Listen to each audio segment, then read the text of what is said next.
सूफी मत में प्रेम का भाग बहुत ही महत्वपूर्ण है। प्रेम ही कर्म है, प्रेम ही मर्म है और प्रेम ही धर्म है। सूफी मत स्थान स्थान पर प्रेम के आवरण से ढका हुआ है। उस सूफी मत के वाटिका को प्रेम के फुहारे सदा सिंचित करते रहते हैं। निस्वार्थ प्रेम ही सूफी मत का प्राण है, आत्मा है। फारसी के जितने सूफी कवि हैं वे कविता के प्रेम के अतिरिक्त कुछ जानते ही नहीं। प्रमाण स्वरूप जलालुद्दीन रूमी और जामी के बहुत से उदाहरण दिए जा सकते हैं। प्रेम के साथ साथ उस सूफी मत में प्रेम का एक नशा भी प्रधान है और उसमें नशे के खुमार का और भी प्रभावकारी महत्वपूर्ण अंश है। उसी नशे के खुमार की बदौलत ईश्वर की अनुभूति का अवसर मिलता है।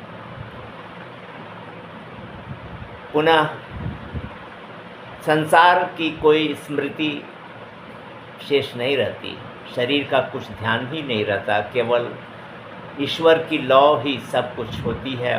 और कबीर ने भी एक स्थान पर लिखा है, हरि रस पिया जानिए कभू न जाए कुमार, मैं मनता घूमत फिरै नाही तन की सार। और सूफी मत में ईश्वर की भावना स्त्री रूप में मानी गई है। वहाँ भक्त पुरुष बनकर उस स्त्री की प्रसन्नता के लिए 100 जान निछावर करता है, उसके हाथ की शराब पीने को तरसता है, उसके द्वार पर जाकर प्रेम की भीख मांगता है। ईश्वर एक दैवी स्त्री के रूप में उसके सामने, उसके सम्मुख उपस्थित रहते हैं। अंत में हम इस निष्कर्ष पर पहुंचते हैं कि अद्वैतवाद में आत्मा और परमात्मा के एकीकरण होने न होने में चिंतन और माया का बड़ा महत्वपूर्ण भाग है और सूफी मत में उसी के लिए हृदय की 4 अवस्थानों और प्रेम का हम कबीर का रहस्यवाद बताते हैं कि हिंदुओं के अद्वैतवाद और मुसलमानों के सूफी मत पर आश्रित है। इसलिए उन्होंने अपने रहस्यवाद के स्पष्टीकरण में दोनों अर्थात अद्वैतवाद और सूफी मत की बातें शामिल की हैं, सम्मिलित की।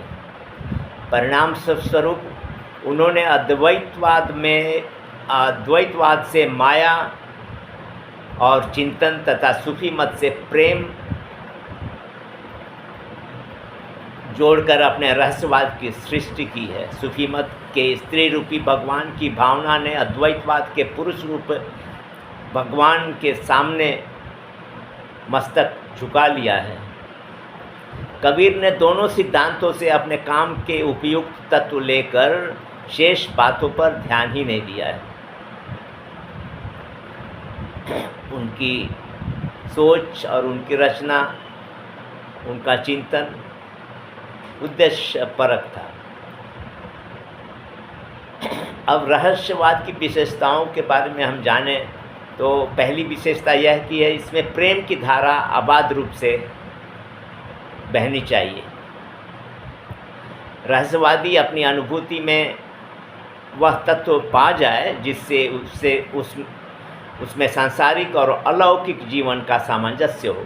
प्रेम का अर्थ हृदय की साधारण सी भावुक स्थिति न समझी जाए, अपितु वह अंतरंग और सूक्ष्म प्रवृत्ति हो जिसमें अंतर जगत अपने सभी अंगों का मेल बहिर्जगत से कर सके। प्रेम हृदय की वह भावना है जिसमें जीवन का विकास सदैव उन्नति की ओर हो, चाहे वह प्रेम एक बुद्धिमान के हृदय में निवास करे या एक मूर्ख के हृदय में, किंतु दोनों स्थानों में स्थित उस प्रेम की शक्ति में कोई अंतर न हो। प्रेम का संबंध ज्ञान से नहीं है, वह हृदय की वस्तु है, मस्तिष्क की नहीं।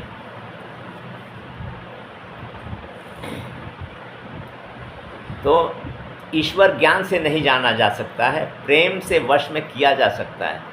जब तक रहस्यवादी के हृदय में प्रेम नहीं है तब तक वह अनंत शक्ति की ओर एकाग्र भी नहीं हो सकता। वह उड़ते हुए बादल की तरह कभी यहाँ भटकेगा, कभी वहाँ भटकेगा,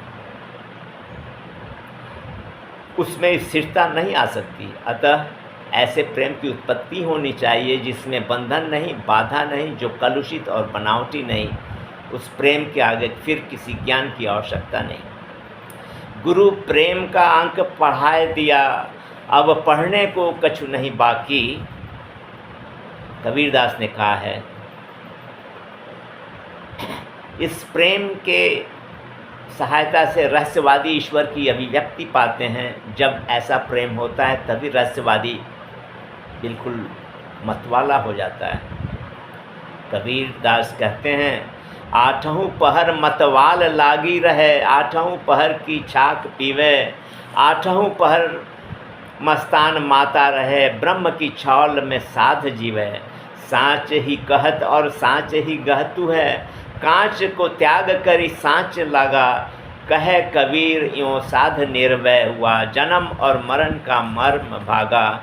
और उस समय उस प्रेम में कौन कौन से दृश्य दिखलाई पड़ते हैं, यह भी। गगन की गुफा तहाँ गए वो का चांदना, उदय और अस्त का नाव नहीं, दिवस और रैन तहाँ नेक नहीं पाइए, प्रेम और प्रकाश के सिंध माही, सदा आनंद दुख द्वंद्व व्यापय नहीं, पूर्णानंद भरपूर देखा, मर्म और भ्रांति तहाँ नेक आवे नहीं, कहे कबीर रस एक पेखा। रहस्यवाद की दूसरी विशेषता है कि उसमें आध्यात्मिक तत्व हो।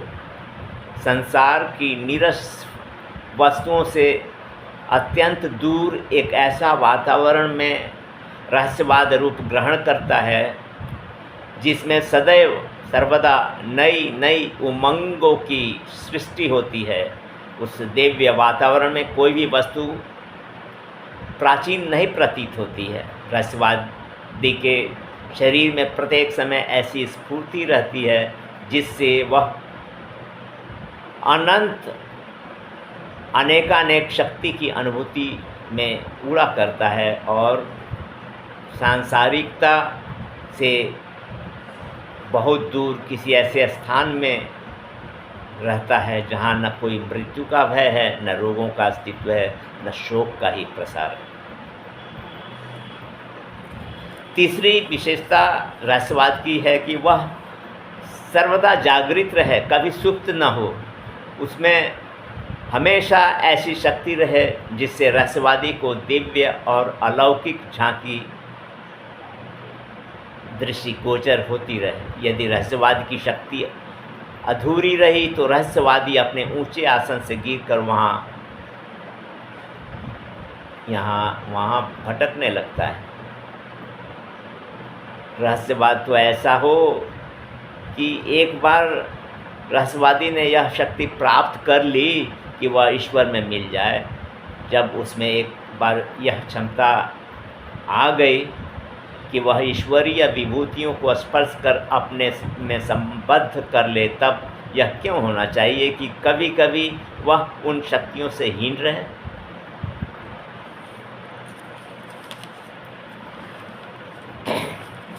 अगली विशेषता रहस्यवाद की है कि अनंत की ओर केवल भावना ही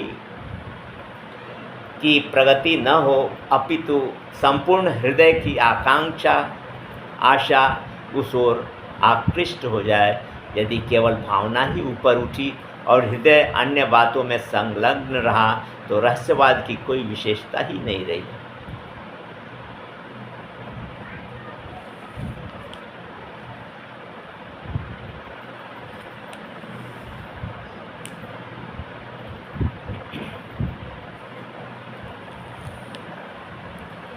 वासना के काले बादलों से अलग विश्व का इंद्रधनुष जगमगाना चाहिए। उस संसार में निवास हो पर उसमें आसक्ति न हो। संसार की विभूतियाँ जिनमें माया का अस्तित्व है नेत्रों के सम्मुख बिखरी रहें पर उसकी ओर आकर्षण न हो। रूप हो पर उसमें अनुरक्ति न हो। संसार में मनुष्य रहे पर माया के कलुषित प्रभाव से बहुत बहुत दूर रहे।